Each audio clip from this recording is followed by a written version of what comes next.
evening. The House Committee on Ways and Means approves the consolidated version of a bill seeking to suspend excise taxes on petroleum products amid the Middle East conflict.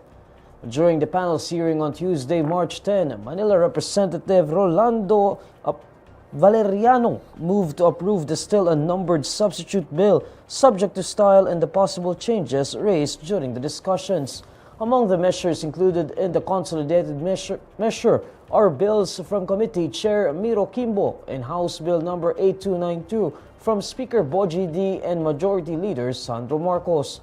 Kimbo approved Valeriano's motion after no one objected. Eventually, Valeriano moved to approve the subsequent committee report and send the measure to the plenary for prompt consideration. The committee chair also approved this motion. The Speaker and Majority Leader's bill aims to amend Section 148 of the National Internal Revenue Code. It seeks to add a provision that will allow sitting presidents to suspend the collection of the excise tax during emergencies. Excise tax for diesel is currently pegged at 6 pesos per liter and gasoline at 10 pesos per liter. Earlier, the palace said Marcos would wait for the Congressional Committee report before certifying the measure as urgent. This week, local diesel prices will surge by as much as 24 pesos per liter. Amid rising fuel prices, consumers will also face higher power rates this month as Meralco announces an increase in its electricity rate. In an advisory on Tuesday, March 10, Meralco announces an increase of 64 centavos per kilowatt-hour for March. The increase pushes the overall rate for a typical household to 13 pesos and 81 centavos per kilowatt-hour this month, from 13 pesos and 17 centavos per kilowatt-hour in February. This means that a residential household consuming 200 kilowatt-hours will have to pay an additional 129 pesos in its monthly electricity bill. In a media briefing, Meralco says the power rate hike is blamed on transmission and generation charges. Meralco Vice President Joe Zaldarriaga explains that Meralco pays these pass-through charges to power generators and the grid operator. While there is already an upward adjustment, the official says the war in the Middle East has yet to influence power rates. He says the impact will be felt by April. Department of Energy Secretary Sharon Garin earlier said the impact of the Middle East tension may result in around 16% increase in electricity rates. Malacanang says the Philippines will not rejoin the International Criminal Court for the time being. Palace Press Officer Claire Castro tells reporters that President Bongbong Marcos's position on the matter remains unchanged. Castro notes that those were the only remarks the President said to her regarding the matter. The Philippines formally withdrew from the ICC on March 17, 2019, exactly a year after the revocation of the Rome Statute.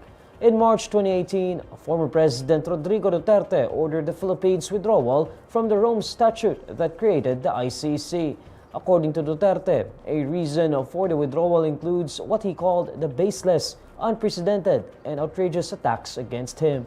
Former President Duterte is currently under the custody of the ICC for crimes against humanity charges over his brutal drug war. Deputy Speaker Ronaldo Puno clarifies that there were no meetings between him and the House of Representatives leadership regarding the impeachment of Vice President Sara Duterte. In a statement on Tuesday, March 10, Puno debunks media reports regarding the supposed meeting of the National Unity Party with Speaker Boji D and Majority Leader Sandro Marcos to discuss the impeachment. Puno is chairperson of the National Unity Party. He says the group has not had any talks with the House leadership regarding impeachment, projects, or anything related to such. He notes that there are likewise no plans for such talks. According to Puno, the party will only arrive at a position regarding the impeachment after a discussion among its members and careful evaluation of the evidence presented. Puno points out that their position will never be the result of any influence or pressure from anyone. On February 25, the National Unity Party said that they would likely not vote in favor of Duterte's impeachment as they have not seen any new evidence presented in the 4 complaints filed before the House. However, party member Lawrence Defensor said he was not informed about the party's stand. Defensor noted that he would not change his belief that Duterte betrayed public trust and should be impeached. Eventually, Puno conceded that party members would likely resort to a conscience vote regarding Duterte's impeachment instead of a unified stand due to varying views on the matter. And these are the stories you need to know today. I'm Neil Mercado. Follow INQUIRER.net on Facebook, X, YouTube, TikTok, Instagram, and Reddit. For more stories, visit INQUIRER.net. Good evening.